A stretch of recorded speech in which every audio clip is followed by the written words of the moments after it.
ফেসবুকের জন্য আর ভিডিও বানাবো না। আপনি ফেসবুকে দিনের পর দিন ভিডিও বানিয়ে যাবেন, কোনো রেজাল্ট, কোনো ফলাফলই আসবে না এখন। কারণ ফেসবুকের আগের মতো নাই, ফেসবুকে এখন আর ভালো কোনো ভিডিও চলে না। আপনি যত ভালো করে স্ক্রিপ্ট লেখেন এবং আপনার ভিডিওর মধ্যে যত ভালোই মেসেজ দেন এবং শিক্ষামূলক যত ভালো কিছুই রাখেন না কেন, আপনার ভিডিওতে ভিউজ হবে না। সর্বোচ্চ গেলে 5-10 হাজার কি 20,000 30,000 এরকম ভিউজ হবে।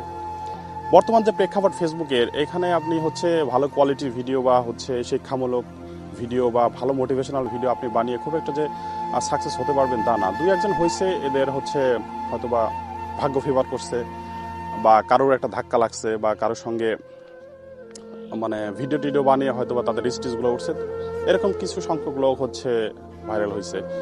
বর্তমানে এখন যারা ভিডিও বানায়, আমার মনে হয় না যারা ভাইরাল হবে। আমি আমার নিজের কথাই বলি, কারণ মানুষ ভালো ভিডিও দেখে না। যারা পাগলামি করতে পারে এবং ব্যক্তিত্ব নষ্ট করে ভিডিও করতে পারে, তাদের ভিডিও দেখবেন মিলিয়ন মিলিয়ন ভিউ এবং লাখ লাখ ভিউজ হচ্ছে। ওই ভিডিওর কমেন্ট বক্সে গিয়ে মানুষ বকাবাজি করতেছে, তারপর দেখবেন ভিডিও ভিউজ হচ্ছে। কারণ বকাবাজিটা কখন করে? মানুষ ভিডিওটা পরিপূর্ণ দেখে, ভিডিওটা পরিপূর্ণ দেখার পরে কিন্তু বকাবাজি করে। এখন যে বকাবাজি করতেছে ওই ভিডিওতে, ওই ব্যক্তি কিন্তু ওনার ভিডিও পরের দিন আবার সার্চ করে দেখবে যে আজকে কি ভিডিও তৈরি করছে দেখি। তো মানুষ যে ভিডিওটা পছন্দ করে না ওই ভিডিওটাই বেশি করে দেখে, আর যে ভিডিওটা পছন্দ হওয়ার মতো ভিডিও ওইটা মানুষ দেখে না। আপনি যত ভালো মেসেজ দেন কেন, ওইটা ওর মনের মতো হবে না, ওই জন্য ভিডিও দেখে না। তো মানুষ এমন যে যেটা পছন্দ করে না ওইটাই বেশি করে দেখে, আর যেটা পছন্দ হওয়ার মতো ওইটা দেখে না। আমার জানা মতে সাইফ আলী ভাই আছে, সাইফ মোটিভেশন আছে, তারপরে আলী ভাই আছে, এরা কিন্তু টপ লেভেলের কন্টেন্ট বানায় এবং এদের কন্টেন্ট আসলে দেখার মতো কন্টেন্ট, বোঝার মতো কন্টেন্ট এবং অনেক সুন্দর মোটিভেশন অনুপ্রেরণা ওদের কন্টেন্ট থেকে পাওয়া যায়। দেখুন ওদের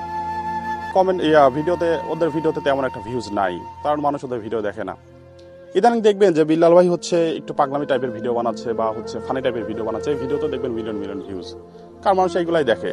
আর বিল্লাল ভাই সঠিক, কারণ বিল্লাল ভাই জানে যে মানুষ বাঙালি এইগুলাই দেখে, বাঙালি ভালো কিছু দেখে না। তাই যারা বিল্লাল ভাইকে গালিগালাজ করে বা বিল্লাল ভাইয়ের কমেন্ট বক্সে যারা গালিগালাজ করে, ওরাই দেখবেন প্রতিদিন ওই বিল্লাল ভাইকে সার্চ করে করে ভিডিও দেখে। আরেকজন যত ভালো ভিডিও বানাক না কেন, তার ভিডিও দেখে না। তো এটা ফেসবুকের বাস্তবতা। তো আসলে এখন কি বলবো যে আমরা একটা নেশায় পড়ে গেছি ফেসবুকে ভিডিও বানানোর জন্য, ছাড়তেও পারি না। তো আমার মনে হয় না যে ফেসবুকে ভিডিও বানিয়ে খুব একটা লাভ হবে। আর সফলতার পার্সেন্ট সর্বোচ্চ 100 জনের মধ্যে আমার মনে হয় যে 1-2 জন সফলতা লাভ করতে পারে।